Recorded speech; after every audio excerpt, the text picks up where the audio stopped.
Welcome to the Blue Oasis podcast. This is the podcast for finding peace and prosperity, learning the history of hobbies, as well as developing a little side hustle. If you want to find peace and prosperity in your life, this is your show. Get ready. You're listening to the Blue Oasis podcast. I am your host, Adam Rothstein. All right, let's get to the show.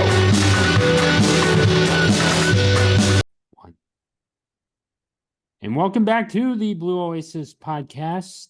I am your host, Adam Rothstein. With me today is Lucie Ptasznik from Michigan. How you doing? Hi, Adam. I'm doing great. Super excited and grateful to join you this afternoon.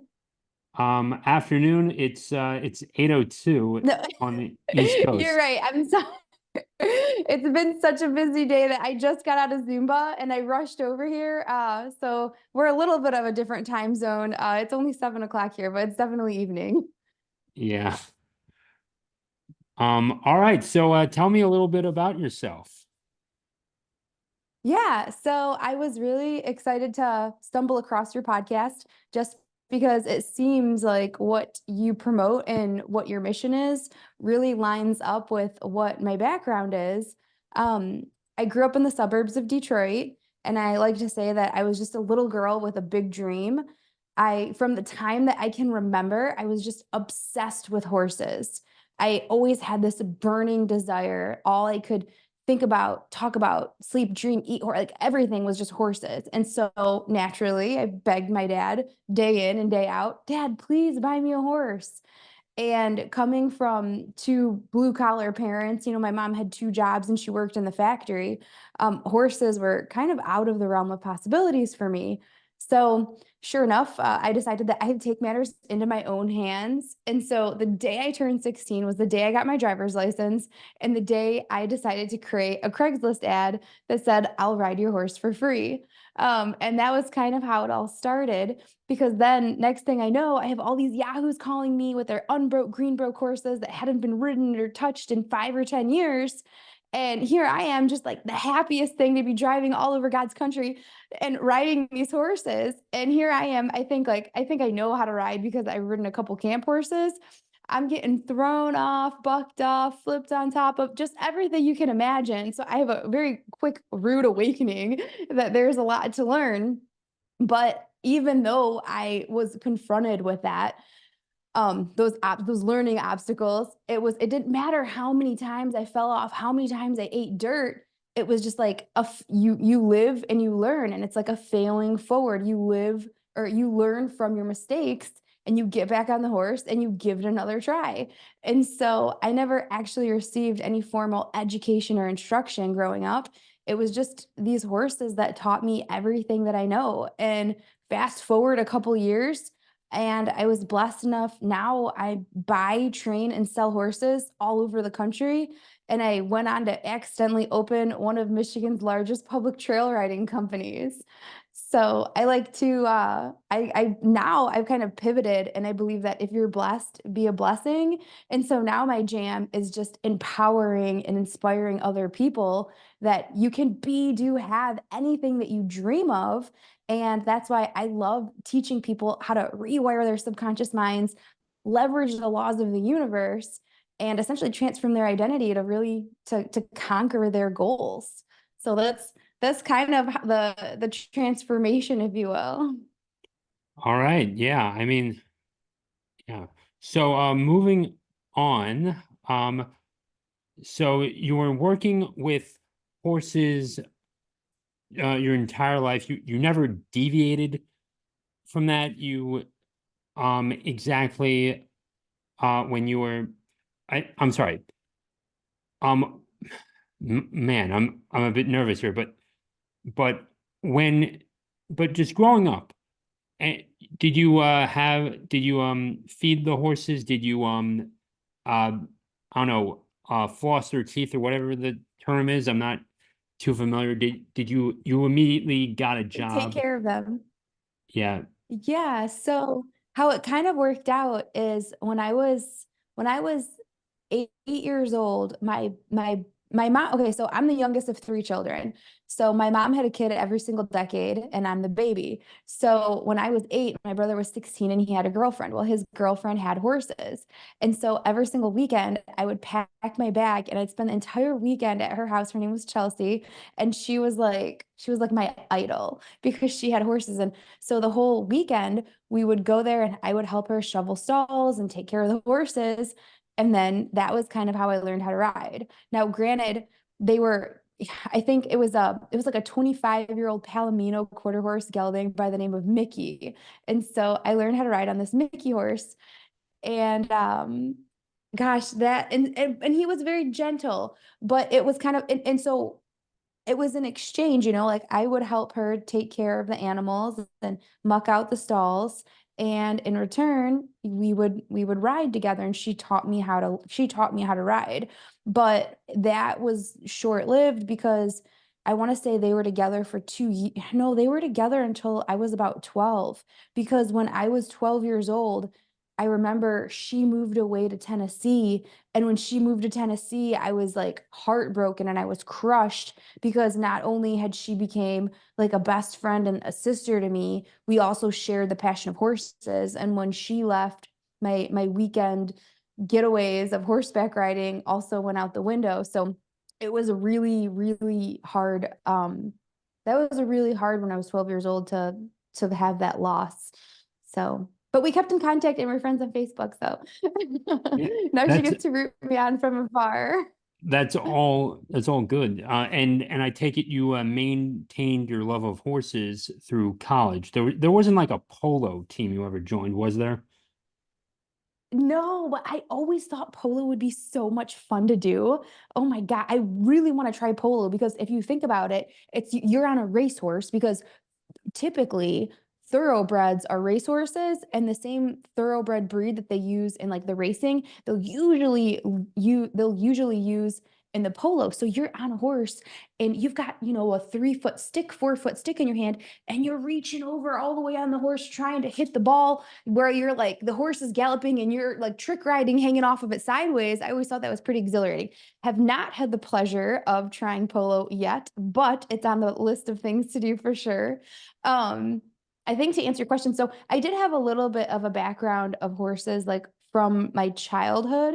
Um, and my dad would take me every Sunday, not every Sunday, but he would take me once in a while on Sunday to go horseback riding at like where they rent you the horse for like an hour. And I would go like on a private ride. I'd make sure to get there first thing because I didn't want to ride with anybody else. I wanted to make sure that I was alone with the trail guide so that way we'd be able to walk, trot, canter. And so because I knew how to walk, trot, canter on a school horse, I thought that I knew how to ride anything, which, like I said, was a very rude awakening when by the time I was 16, I was going out and riding people's green unbroke horses. What had happened after to kind of connect the dots for you, I ended up eventually meeting a horse dealer who would get in anywhere from 40 to 50 horses in a week. And so I had to ride everything that came in because if I like, I had to ride it and I had to sell it fast, quick, cheap because if I didn't sell it fast enough, it was getting shipped to Canada. And so, and you know what happens in Canada. So I was 16-year-old girl on a mission to save all the horses of the world. So here I am riding like these 50 horses a week, trying to save as many as I can, create ads, listing them for sale for $800, trying to sell them. And that was kind of my first step into the world of being an entrepreneur, where it's like the sky is the limit and whatever you can do, you can create. Okay. So now I have a question of when you were riding like 40, 50 horses a week. I mean, did it feel like a chore at all? Because I've had this issue, even just when I started the hockey podcast, and it's like, okay, now I've got to watch these games and I've got to check these stats and a lot of out of market games too, but it does get to be a chore. Did you experience that, have that, and it's like, what am I doing sort of moment? I think, okay, so two things. First, when I was young, it's kind of like when you're young and dumb and you don't have any responsibilities. it was very much so like it was my favorite thing in the whole world. And there was absolutely nothing better than riding these horses. And they all had such unique personalities that like, first of all, I'm very uncertainty driven. So Tony Robbins talks about the 6 human needs, and there's uncertainty is one of them, and it talks about how you want like variety and excitement and adventure. Well, I'm very uncertainty driven, and so that met one of my needs at a very high level, because here I am riding all these different horses, and when I'm riding these horses, they don't come with any backstory, they don't come with a history. I don't know which ones are broke, which ones are not broke, which ones are safe, which ones aren't. So I mean, I was very lucky and very blessed to make it out in one piece, thank you, Jesus. But so for me, that never really got riding the horses and working the horses was always such a pleasure, so much fun, was always just so much joy associated with it. But I would say that um along the way, I eventually went on to, after I sold horses all through college, and then I got scooped up into the corporate world. And then I ended up leaving the corporate world to pursue my passion of horses. And that was really a scary, big leap of faith, because here I had this comfy, cozy corporate job with full benefits, an awesome salary, paid vacation. Really, I mean, my dad was like, people have worked their whole lives to have what you have, and you're just going to throw it all away. And because like I said, my parents were like blue collar factory workers. They didn't really like understand the whole like entrepreneur gig. And they thought I was crazy. But there has not been a day since I've left corporate that I have regretted my decision. So kind of looping back to your question, were there times where it seemed daunting or overwhelming? Yes. Oh my God, absolutely. Leaving corporate, which was like a world of security, and you have a guaranteed check coming to you every single week, or bi-weekly in my case, but like that was guaranteed. And then going from that to entrepreneur, where it's like do or die, the weight of the world is on your shoulders, like you have bills to pay. um and if you don't make things happen, like it's on you. Well, you see, Michigan, we have the 4 seasons, and as you probably are very familiar with, the winter can be very long and cold and miserable. And so horses can really, it's seasonal. So whether you're doing horse sales or trail rides, everything's really going to come to a screeching halt in the winter months. Like everything just slows down. And I would tell you that those first couple of winters that I had to endure, they were very trying and very difficult, because here I was, I had these horses listed for sale, and I would be meeting these prospective buyers.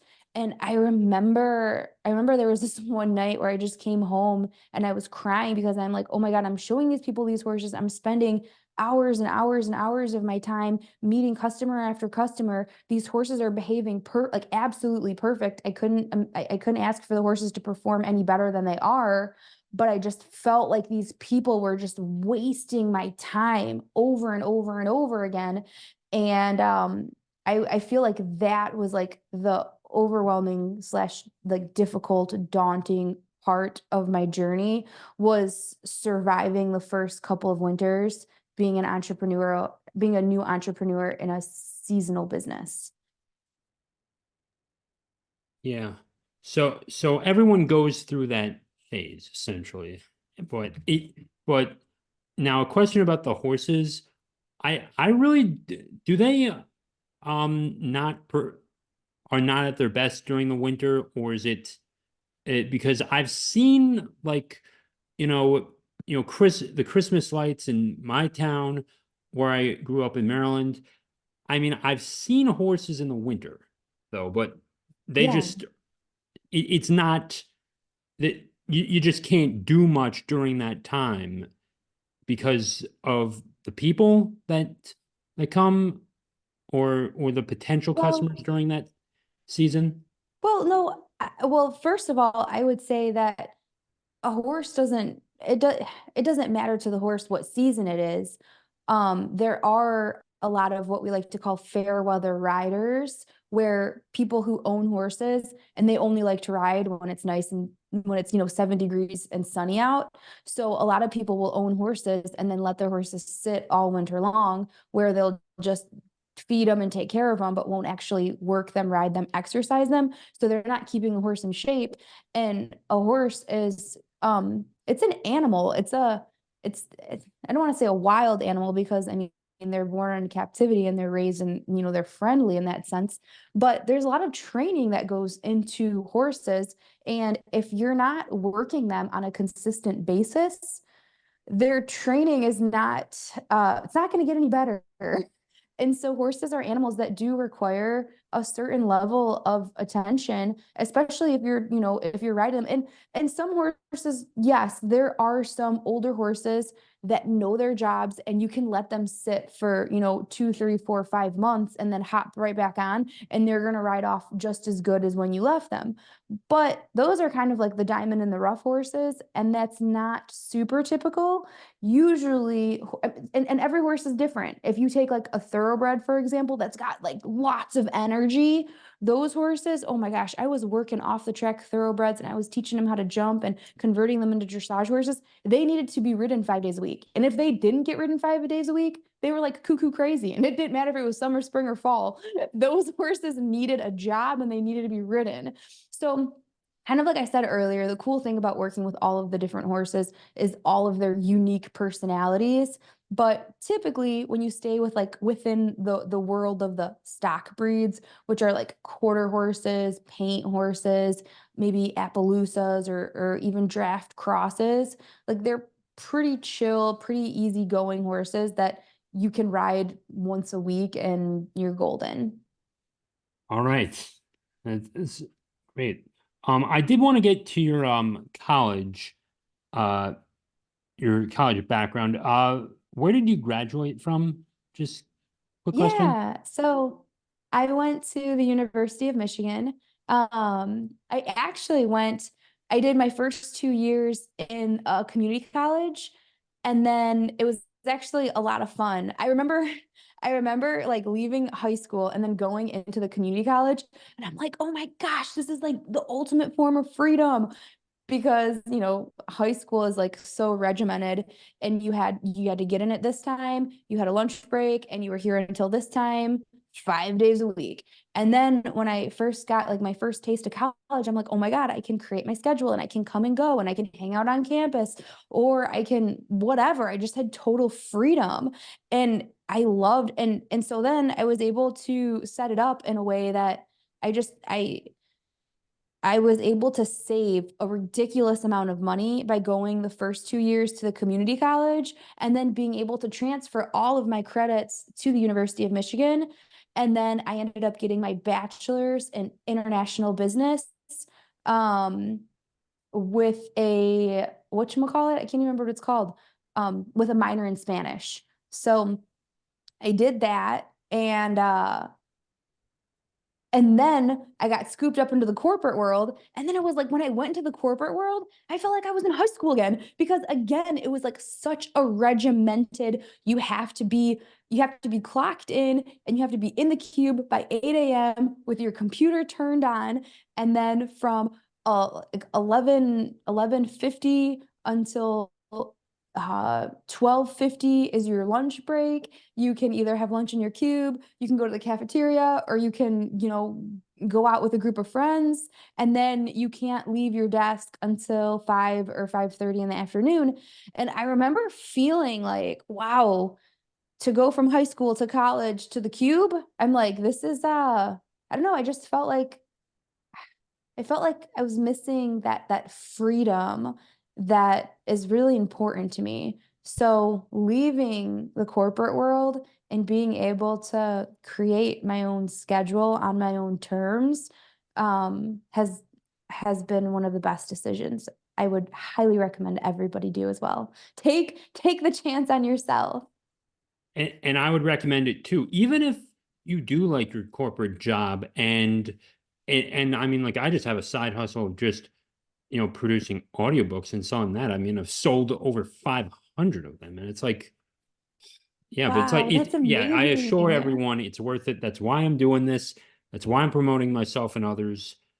And and I just What in kind of audiobooks do you mostly do? sports mostly. I produced one for a client on basketball, produced one on baseball for myself and hockey. And I know hockey's really big up in Michigan, and I've played it, so Yeah. it's been quite something. And I did one on chess just because I wanted to do it. Yeah, So just something different. That's something awesome. I different, love that. and maybe I can finally do the audiobook for a novel I wrote back during quarantine. But that was yeah, now yeah, that's 4 years ago. That's crazy though. I know time flies. Geez. Now I'm 30 too. So I feel older now. I do. But given all that, where does quantum physics play into this? Oh, quantum physics is my favorite thing. So, quantum physics is essentially the idea that we live in a vibrational universe. Are you familiar with this? Yeah, I've heard this, but I've never actually understood the concept. Okay. Are you ready? Are you ready? This is really I'm exciting. ready. So, if you talk about if you talk to any scientists, and you ask, okay, what is everything made of? They're going to say everything is made of matter. Okay, what is matter made of? Matter is made of molecules. Okay, you break down a molecule, what do you get? You get atoms. And then you start looking at the atom, and then you've got the protons, you've got the electrons, you've got the nucleus, and then you've got, and so you have these different parts of the atom. Well, the electron, it's constantly moving and it's constantly spinning. And so, based on the speed or the frequency that the electron is moving, is going to determine if it's a solid, a liquid, or a gas, right? So, whether even if we're looking at something like a table that seems like it is a totally solid object, it's actually vibrating and it's moving. And that means that every single cell of our body is constantly moving, it's in constant vibration. So that means every single thing that we can see, touch, hear, smell, taste is a vibration. We are vibrational interpreters. And so our five senses, they interpret vibration. If you hear if I smack this down, you're going to hear a noise, and what that noise is a vibration. So your ears are interpreting the vibration. When you see something, there's a light spectrum, and your eyes are interpreting that vibration, and then it's transmitted into your brain. And so, just like smell, taste, touch, everything is a vibration. And so, therefore, that leads to the idea that we are vibrational beings. We are energetic beings. We are empathic beings, meaning that we're intuitive and we're feeling, and therefore, we're all connected. So, then it leads to the idea that if everything is if everything carries a frequency, then thoughts must also carry a frequency. Your thoughts are energy. Everything is energy, and energy is your highest form of currency, because your because your energy is going to be defined by your emotional state. If you're feeling excited and alive and unstoppable, you're going to be operating at a peak state or a high vibrational frequency. Whereas if you are feeling depressed or angry or mad or sad or lonely, those are going to be lower vibrational frequencies. So therefore, if we're able to recognize the state or the the energetic state or the emotional state that we're operating in, then we're able to change it, and we're able to elevate our state. And the reason why we want to elevate our state is because we live in a vibrational universe, an attraction based universe, and we don't attract what we want. We don't attract what we want, we attract what we are. So therefore, if we want more happiness, we have to be happier. If we want more money, we have to be more generous. If we want more love, we have to give more love. We have to essentially embody the energy of what we want to create. And so decisions are what shape our destiny. You are where you are today based on every single decision that you've made up until this point, right? So Yeah. what's the one thing that affects your decision making? It's the emotional state that you're residing in. Because again, if you're in a peak state and you feel like you're going to conquer the world, you're going to make very different decisions than if you're depressed and full of fear and anger. You're going to make very different decisions. So therefore, if you have a vision and you know absolute clarity exactly what you want, you're going to make much better decisions when you're operating in a peak emotional state versus a lower vibrational emotional state. And essentially, that's what I teach people is how to access these peak states, but also how to maintain them. And so that's really the first step in understanding that you are the powerful creator of your own reality, and that anything the mind can conceive and believe, you can achieve. And understanding that thoughts become things. Every single thing that, like, if you look around and you're like, okay, look at this microphone. Well, somebody had to like, before this actually existed in physical reality, somebody had to have the idea to create it. And so every single thing that we're looking at came from the imagination of somebody. And therefore, thoughts carry energy and they have a frequency, which means the higher vibrational thoughts, the thoughts of positivity and empowerment and encouragement, things that inspire and uplift you and make you smile, are going to be vibrating or oscillating at a much higher frequency versus disempowering thoughts or thoughts of fear or lack or scarcity. But a lot of times, what happens is that we are all conditioned beings.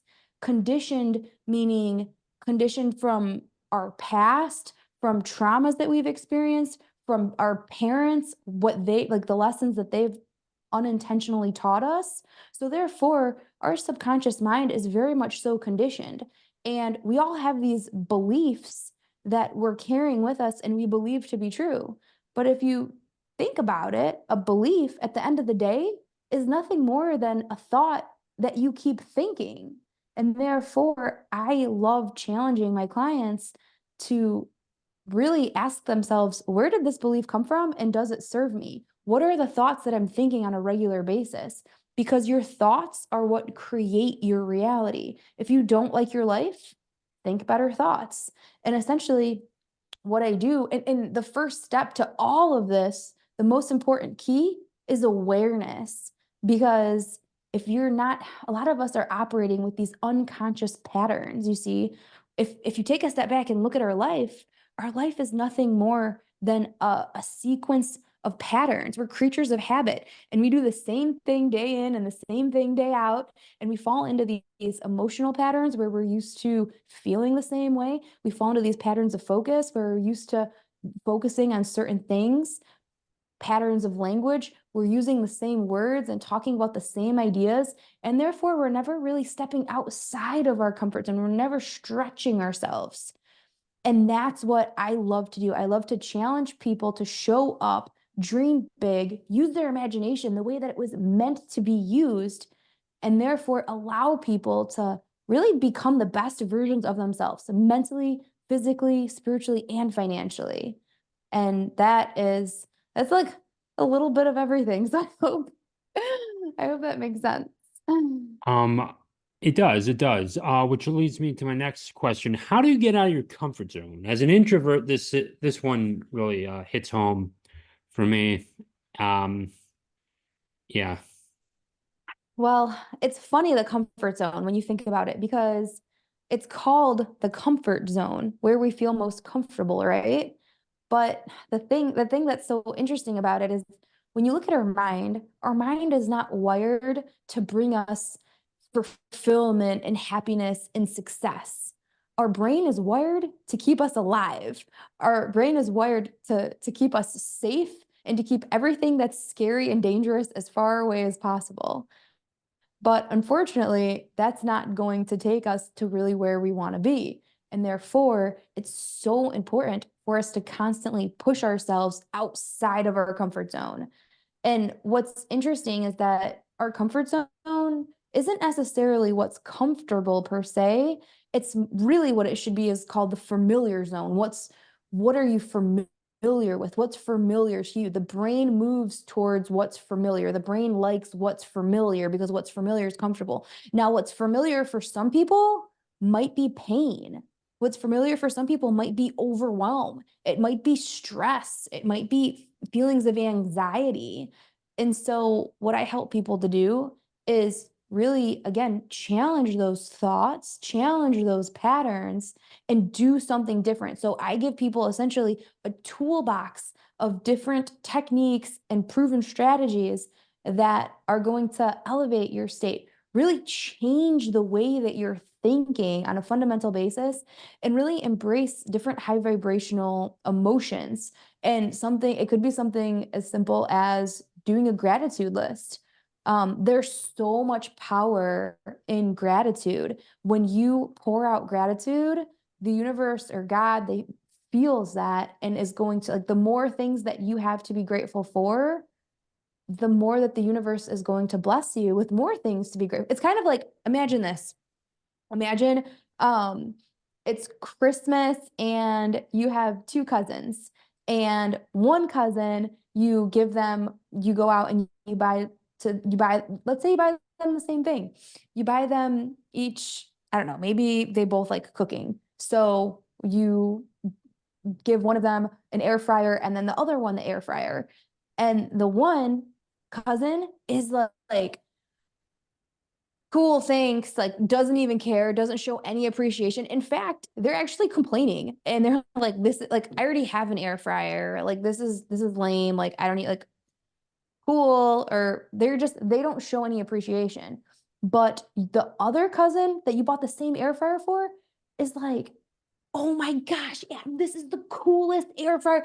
I have one, but it's going to be so great having another one because now I'm going to be able to make twice as much food. Or this is the exact model that I want. Like, you are going, like, when you think of who you want to gift something else to, you're immediately going to think, oh, I would much rather gift something to the cousin who poured out gratitude, because when you pour out gratitude, it inspires more, I don't know, more, like, the universe is going to be inspired to give more to you.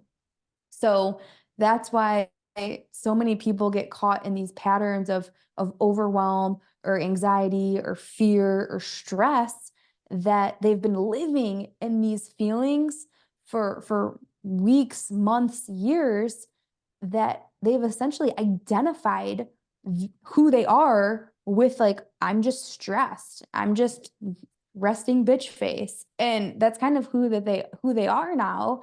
And part of the problem is because they forgot what freedom feels like, or they forgot what abundance feels like, or they forgot what peace and relaxation and ease and flow feel like.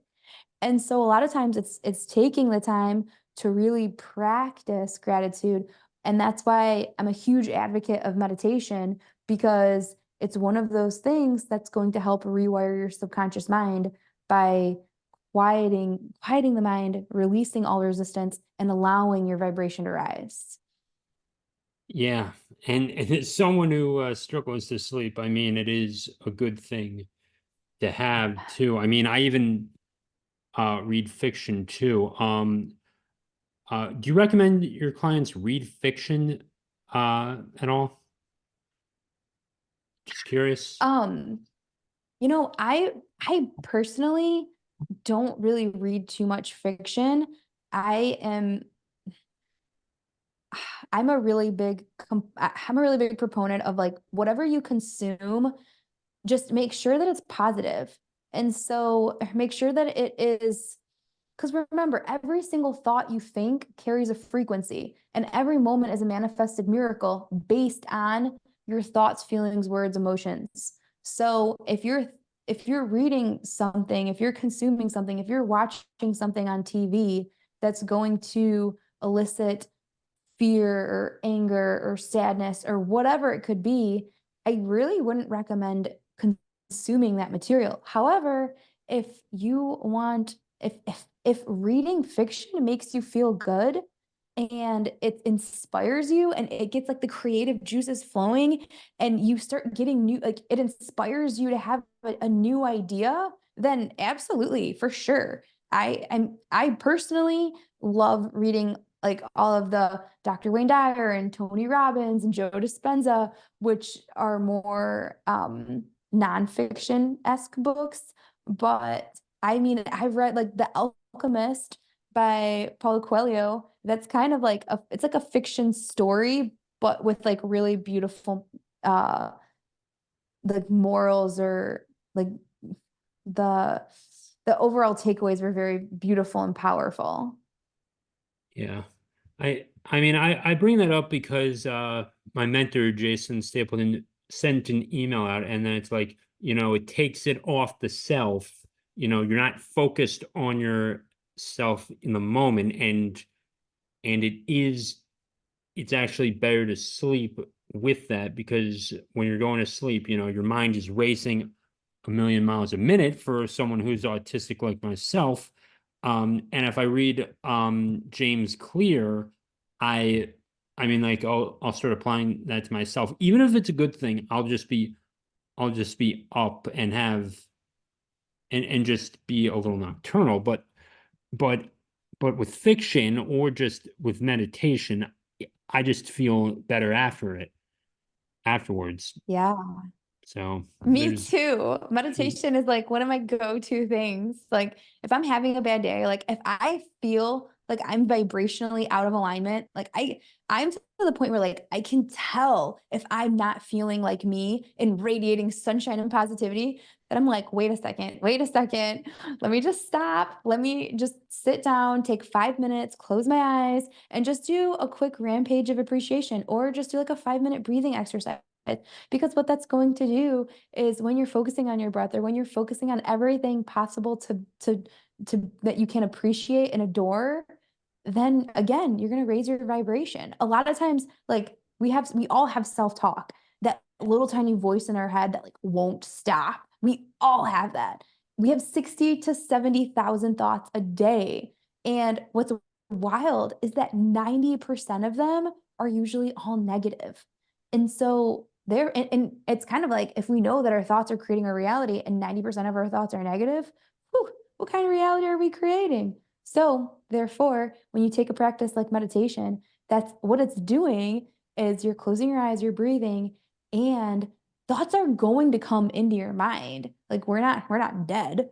So, and we're certainly not perfect. It's a practice, right? So many people are like, "Oh, I tried meditation, it doesn't work for me." And I'm like, "No, like it is working. I promise it's working." Because what's happening is, just in the recognition of a thought floating into your mind, then like in the realization that you're like, "Oh, wow, I'm thinking something," then you just lovingly release it and then you return back to your breath.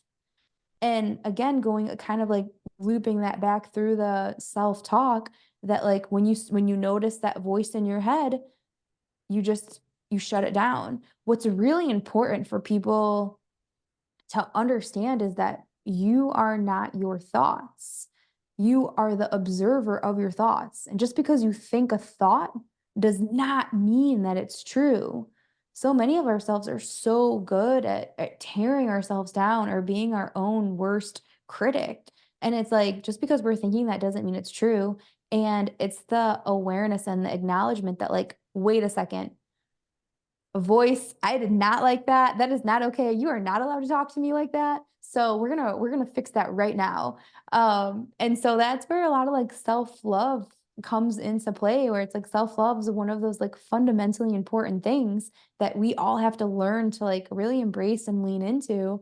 And the more that we hear the voice in our head and we're able to stop it and correct it and kind of like tune it to whatever is going to serve us, whatever positive affirmation is, like, oh, instead of, oh, I can't afford that, be like, I let me figure out how I can afford that. And just, switching how you're talking to yourself, instead of being like, oh, I'm broke, being like, no, I am capable and I'm great at making money. And I have always found a way to make ends meet, and abundance finds me and seeks me out. just all sorts of different, we have all sorts of different like affirmations that we like to share with people just to kind of get your mind embracing different belief systems that are going to serve you instead of tear you down. So let me try this. Yeah, just need to clear the throat. Um, so if I'm just not the best getting dates, I'll just say, no, a great, I'm a great man, and any woman would be lucky to have me, or something like that. Or maybe I'm taking, Yeah. Oh my God. Yes. yeah. Yes. Okay. So can I share something really fun with you? Okay.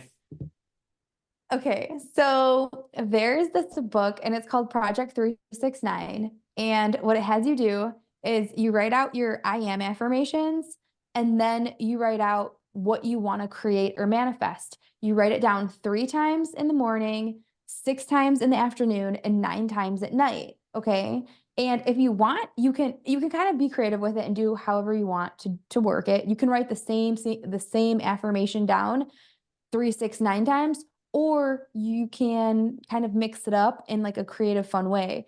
So, before I met, I'm currently in a lovely relationship, and before I manifested him, I was single as a Pringle, and I was sick of being single, and I was sick of meeting these guys. That it was just like the whole process was just it wasn't fun. And so what I did was I started writing down in this Project 369 book. I decided like I made the decision. And that's the thing is like you're only ever one decision away from a completely different life. And so in that moment I made the decision I am going to manifest the perfect partner. And so then I started writing all of these different affirmations. I started writing I am worthy of true love. I um, I'm so excited that I found the man of my dreams. I'm so grateful that we get to travel the world and have so much fun laughing together. I'm so grateful that we're the perfect vibrational match. I'm so grateful that he's um, a master chef. And I'm so grateful that he loves giving me massages and just all this like random stuff that I was just like writing about this like dream guy. And I'm not even kidding you. It was less than 3 weeks, 20 days of intentional focus, because where your focus goes, your energy flows. I was able to manifest I was able to manifest like my dream guy. So super crazy, super wild, but that's why I get so excited about leveraging the laws of the universe, because we live in an abundant universe with infinite supply, and all it comes down to is knowing what you want and asking for it and really focusing your energy, attention, and focus, and you can do have anything you want. And you can even come out of bad situations. I never exactly did that, but I never thought I was going to play college hockey. And yet that was the one thing on my mind, even though I was a bench runner in high school. I mean, I just kept it up. I went to everything. I like did 2 summer leagues at a time. So I was like on the ice 4 times a week easy. And I was like running up hills and stuff just to make it to Towson. And and I got there and actually got my a little Rudy moment, if you've seen that movie.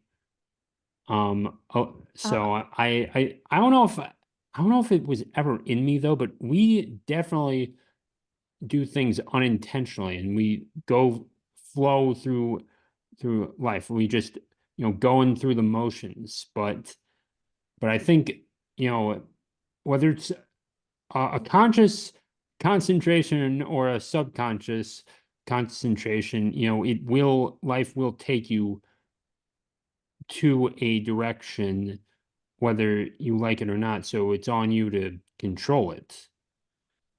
yeah, Yeah. absolutely. That's why you have to take radical responsibility. I love teaching all of my clients radical responsibility and really this stopping this idea of blame and blaming things that are outside of ourselves. We have to take responsibility of the thoughts that we think. We have to take responsibility of the words that we're using. We have to take responsibility of the emotions that we're allowing ourselves to feel. Like what's crazy is that we were blessed with freedom of focus, and we can choose to focus on whatever we want. And focus is feeling. So if you're focused on something negative, if you're focused on the traffic that you're experiencing, you're going to feel that. And in the feeling of that, you're going to attract more things on that same vibrational frequency that are going to upset you or irritate you.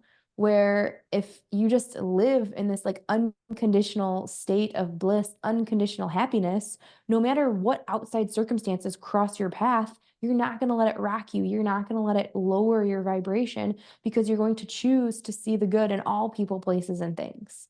You're going to So, choose not to let it break you. yeah.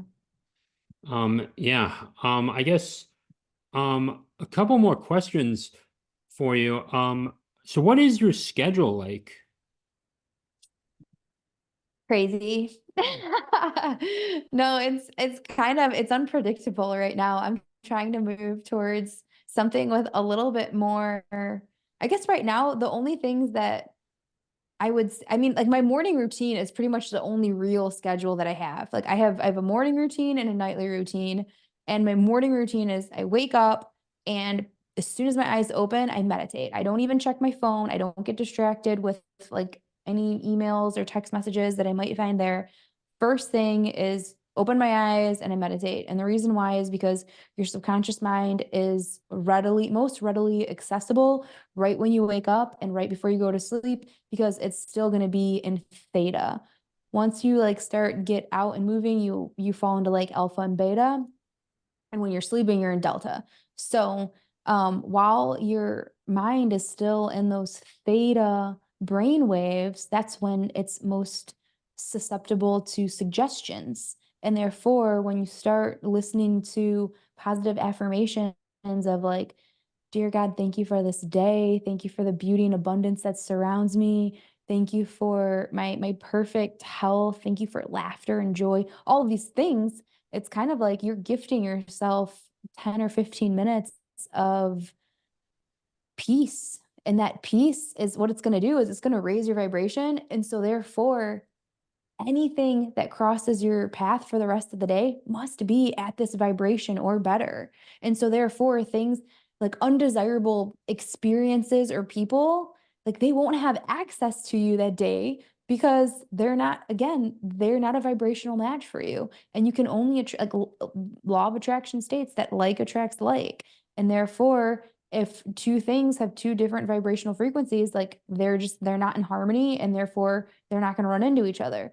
So when you intentionally raise your vibration by doing something like meditating, you are going to raise the bar for the rest of your day. So for me, meditating, non-negotiable. Second thing is I do a cold shower. And that's like one of my favorite things. Because it's like a mind discipline thing. You never wake up and you're like, oh yay, I'm so excited to jump in this freezing shower. But it's kind of like you teach your mind that you're teaching your body to respond to whatever your mind says. So when my mind says go, my body instantly responds. Even if I don't really want to do it, it's like my mind said do it, so I'm just going to show up and you're going to do it.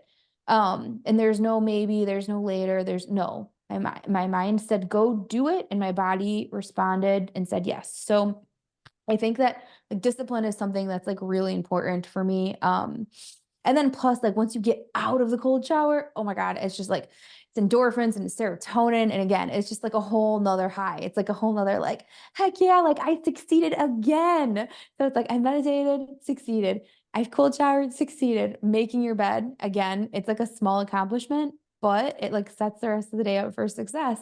And then I'm a really big proponent of journaling just because I feel like journaling is one of those magical exercises.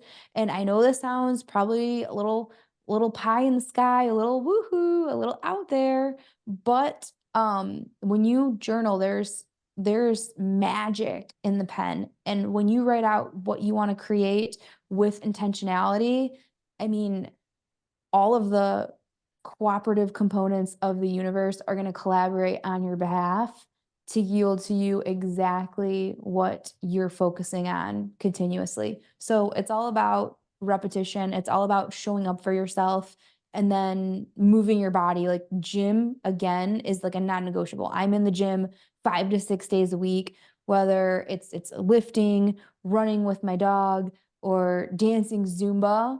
I feel like the way you move your body, your physiology, it's again going to elevate your state and put you in such a powerful, positive mood that you're going to feel unstoppable. So those are a couple things that I do every single day. And then every night I do my gratitude list and my tomorrow's forecast. So Of course. Okay. I mean, I don't know if um, I think that is a good thing to end on. I just wanted to ask you, so what type of work were you doing previously before you decided to go full entrepreneur? oh, I graduated U of M with the international business, the bachelor's in international business, and then I got scooped up into the automotive world. So as you are probably familiar, like Detroit's like Motor City. Yeah. So there's a lot of like there's a huge car industry. So I was working at Lear, which is like a tier one automotive supplier. And they make seats and they also do like power electrical systems for the cars. And it just so happens that like I'm not mechanically inclined by any shape or fashion, like no way, shape, or form mechanically inclined. I pretty much know how to fill up my gas tank, and that's where that ends. Um, but so that wasn't necessarily the best fit for me. But I do strongly believe that, like everybody's on their own unique path. We are not, I, there's a saying that Dr. Wayne Dyer says, and it goes, we're not human beings having a spiritual experience. We're spiritual beings having a human experience, and that we chose to come here and we chose to experience all of this. And therefore, every single one of us has a unique path, a unique history, unique life experiences. And if you open yourself up and step kind of into that receiving mode, there's so many different universal like gifts or truths or lessons to be learned, stepping blocks along the way that make you who you are today. And if you're able to shift your perspective from victim and stop saying, oh, poor me, oh, this happened and I'm suffering because of this, or I'm in pain because of that, or I can't because he said so, then and you shift your mindset and you shift your perspective to like, no, I'm powerful, I'm strong, I am capable, I will succeed, your whole entire life will change. Um, now you just got me thinking. Again with hockey, Coach John Tortorella, he shames his players. It's like, you're pathetic. You can't be here. Get off the Flyers. Go back to the farm team. Go back to Lehigh, sort of thing. It's like it's insulting, and yet he sees that as motivation. It's like, geez. And you look at the young guys like Bedard, and they're like, I don't think he would thrive under his tutelage, but it's like, how do you counteract a bad boss? Like, it's counteracting a bad boss sort of thing. But then it's like, I'm gonna get that promotion. I'm gonna show my supervisor up. I'm getting that promotion sort of thing. Sort of Yeah, like it's that absolutely. mental, but then that might click with some of the older guys, but I don't see that clicking with the younger guys, because they're not as mature. So I guess, any tips for anyone who wants to be a boss, not to I would not to wind up like Tortorella, but yeah. So I'm a huge proponent of mentorship. I've had different mentors and coaches the majority of my adult life and invested tens of thousands of dollars into coaching. And one of the beautiful things about mentorship or coaches is that they're breathing belief into you. And so even when you don't believe in yourself, like we all have our ups and we all have our downs and we all have our moments of despair. Like life happens. And one of the best things about having a coach is you have someone to call who's been there, done that, and has experienced those low valleys and is there for you to lean on and learn from their experience. So for the mentorship, I love having a coach or having a mentor because they are breathing belief into me. And so with my students, the same thing. I breathe belief into them. I see their greatness. I know what their potential is, and I want to unlock that for them. I want to help them unleash that. And so by telling people that like they suck or they're never going to amount to anything or what are they thinking, like I would never say any of that to anybody. And if they're in a sort of like a verbally abusive relationship like that, I would just a couple of things. One, it's like if it's a parent where you're not able to, if it's a parent family a relative where you're not able to relatively escape that or distance yourself from that relationship, then you have to step up and be the bigger person and kind of again approach it with awareness and love and say, uh, mom, dad, like I love you. I really don't appreciate being spoken to like this. Or for me, for example, like when I was in corporate, I quit my corporate job because I had the world's most negative boss in the whole world. He was absolutely intolerably pessimistic, incredibly negative, totally miserable. And here I am like this like ball of light radiating positivity. And he was probably just annoyed with me as I was at him, but I had to remove myself from the situation. But the people that challenge us the most are usually, again, the ones who allow us to grow the fastest. Had I had the most amazing boss in the world, I probably would have never left corporate. And had I never left corporate, I never would have pursued my passion of horses. So it's like even your arch enemies in life, even the people who push your buttons the most, even the people that you literally cannot stand, you at the end of the day, you have to like, you have to you have to thank them and you have to like say a prayer and say like thank you God for putting them in my path so that way I could grow to become the person that I was meant to be today. Of course, and that's a great note to end on. Oh, all right, everyone. Thank you for listening. If you want to support me, links for the audiobook, Growing Hockey will be down there. I'll list off the others. And speaking of journals, you can purchase the hockey journal as well from lulu.com. If you want to go check that out. Of course, link is in the show notes. Lucie, do you have anything you want to promote? Yeah, so we have a 16-week program that allows people to very intentionally rewire their subconscious mind, transform their identity, and start taking massive action towards their goals. But what we've done is we've condensed it into an hour and a half training that we've actually made free to all of your listeners. So if they go to the ultimate success, I'm sorry, there's no the, it's just ultimatesuccessblueprint.com/blue oasis, they can go ahead and download. It's normally $1,000 training, but again, if they go to /blue oasis, they'll be able to access that training for free. And it's got incredible tools and techniques that are going to take people from where they are to where they want to be, collapse timelines, and just really experience unprecedented success in all areas of their life. So I'm really excited that we were able to put that training together. Okay. Even though it's the first time I'm hearing about this, but of course, I'll be sure to check it out. Send me that link, the links on Podmatch, and I'll be sure to add them in the show notes. Um, yeah. Absolutely. All right. Anything else before I end this segment? Thank you so much for having me. It was wonderful talking. You're welcome. Okay. Have a great day, everyone. Peace out.